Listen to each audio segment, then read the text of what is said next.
The Poets of 19th Century America, An Introduction. Volume 2. America, land of the free, home of the brave. Across its vast landscape a nation was being built, expanded into its vast frontiers by military force and financial acquisitions. This was a melting pot of peoples and ideas, gathering to form an identity. In these volumes we take a particular interest in the poets of the 19th century and their views as their young nation came to terms with itself and its place in the world.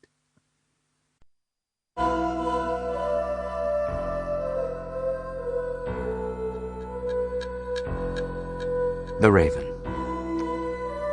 Once upon a midnight dreary, while I pondered weak and weary over many a quaint and curious volume of forgotten lore, while I nodded, nearly napping, suddenly there came a tapping, as of someone gently rapping at my chamber door.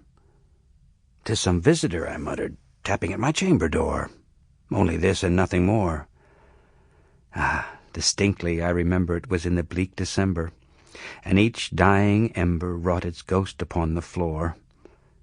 Eagerly I wished the morrow.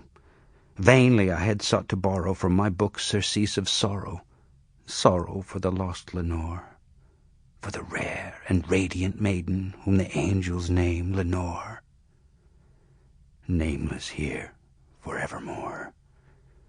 And the silken, sad, uncertain rustlings of each purple curtain thrilled me, filled me with fantastic terrors never felt before, so that now, to still the beating of my heart, I stood repeating, "'Tis some visitor entreating entrance at my chamber door, some late visitor entreating entrance at my chamber door.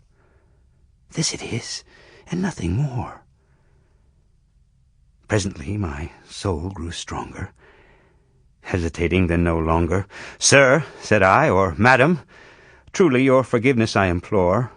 But the fact is I was napping, and so gently you came rapping, and so faintly you came tapping at my chamber door, that I scarce was sure I heard you."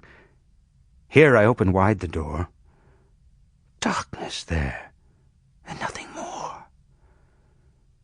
Deep into that darkness peering, long I stood there wondering, fearing, doubting, dreaming dreams no mortal ever dared to dream before. But the silence was unbroken, and the stillness gave no token, and the only word there spoken was the whispered word, "Lenore." This I whispered, and an echo murmured back the word, "Lenore." Merely this, and nothing more. Back into the chamber turning, all my soul within me burning. Soon again I heard a tapping, somewhat louder than before. "Surely," said I, "surely that is something at my window lattice.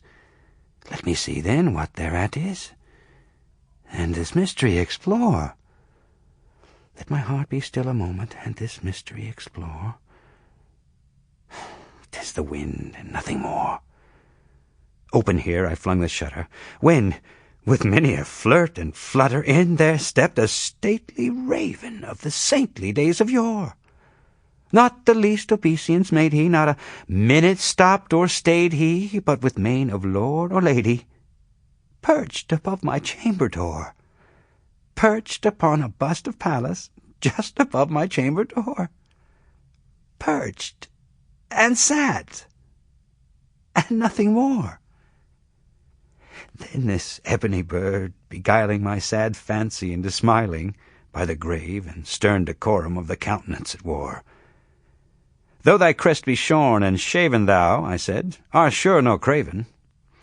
Ghastly, grim, and ancient raven, wandering from the nightly shore, tell me what thy lordly name is on the night's Plutonian shore."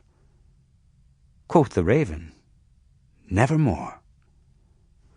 Much I marvelled this ungainly fowl to hear discourse so plainly, though its answer little meaning, little relevancy bore, for we cannot help agreeing that no living human being ever yet was blessed with seeing bird above his chamber door, bird or beast upon the sculptured bust above his chamber door, with Sample complete. Ready to continue?